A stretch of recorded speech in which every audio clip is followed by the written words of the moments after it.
জাহাজ চলতে চলতে সমুদ্রের মাঝখানে চলে গেল। এমন একটা অবস্থা হলো, ওই সময় দেখা গেল বিরাট তুফান উঠে গেল।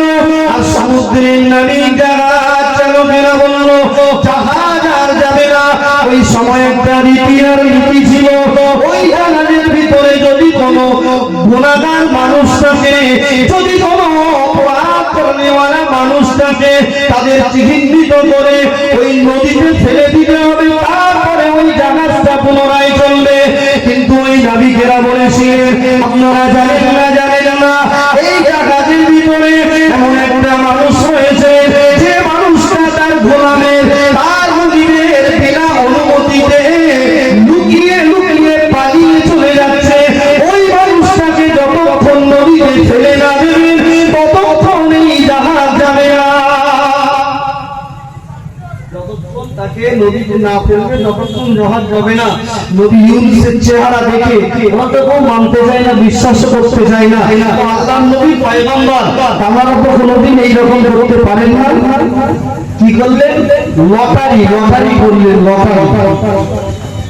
জানেন, লটারি করলেন, যত মানুষ রয়েছে সকলের নাম দিয়ে লটারি করলেন, যার নাম উঠবে তাকেই নদীতে ফেলে দেওয়া হবে, সাগরে ডুবিয়ে দেওয়া হবে। আল্লাহ পাক কোরআনুল কারীমের ভিতরে ইরশাদ করেন ওয়া ইন্নাকা লা ওয়া ইন্না ইউনুসা মিনাল মুরসালিন ইয আরাকাইনা আল-ফুলকাল মাশহুন ফাসাহামা ফাকানা মিনাল মুদহাদিন ফান্তাকামাহুল হুত ওয়া হুয়া মুলিম। আল্লাহ পাক কোরআনুল কারীমের ভিতরে বললেন আল্লাহ পাকের নবী ইউনূস না বলে পালিয়ে চলে যাচ্ছিল।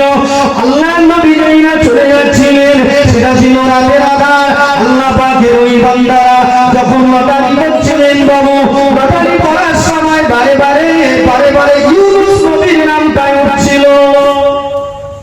ইউনূস নবীর নামটাই উঠছিল। আপনি তো এরকম হবে এটা তো আশা করা যায় না। বললো না আপনারা আমাকেই সাগরে ডুবিয়ে দেন, সাগরে ফেলে দেন, তারপরে জাহাজটা নিয়ে যান। বলুন সুবহানাল্লাহ। নবী স্বীকার করেছে না করেনি সামান্য ত্রুটির জন্য?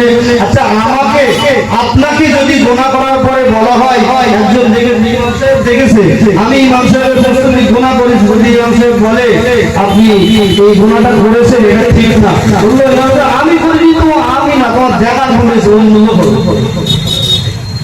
আমরা যুক্তি খারাপ করি না, এটা হলো শয়তানের খাসলত। তো যাই হোক, যে কথা বলছিলাম, হযরতে ইউনূস নবী আলাইহিস সালামের সামনে বিপদ কটা? তিনটে বিপদ। কটা?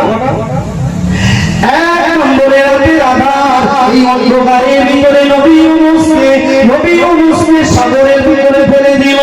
আবার দ্বিতীয় নম্বরে বিপদ হলো পানির তলায় একটা অন্ধকার আছে, মানে দ্বিতীয় আধার হলো মুফাসসিরিন হাজরাতরা লিখছেন ওই সময় দ্বিতীয় আধার হলো নবী ইউনূসের সামনে পানির তলার অন্ধকার।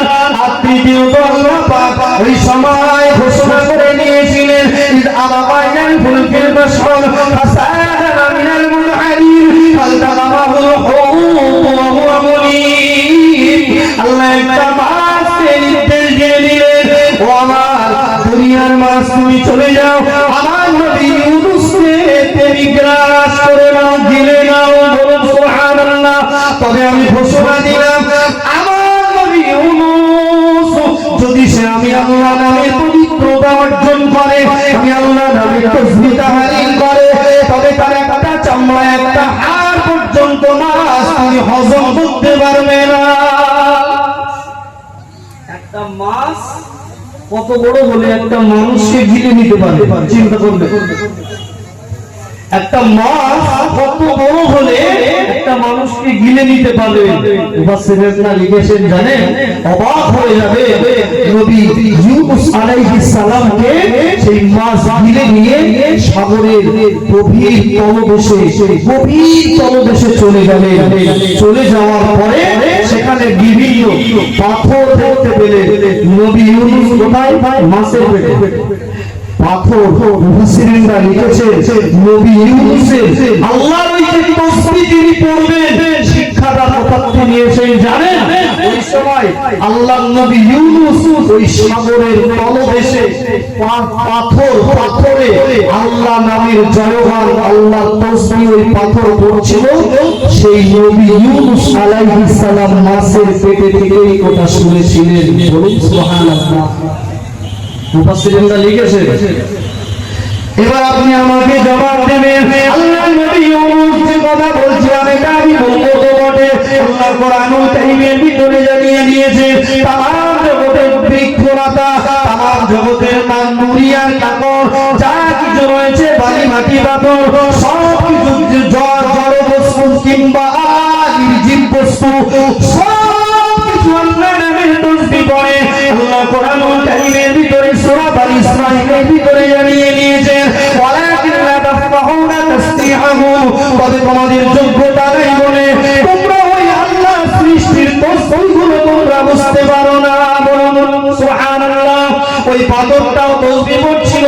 নবী ইউনূস এবার ভাবলেন কি ব্যাপার, ওই পাথর যদি আল্লাহর নামের পবিত্রতা অর্জন করে আমি ইউনূস নবী আর বসে থাকি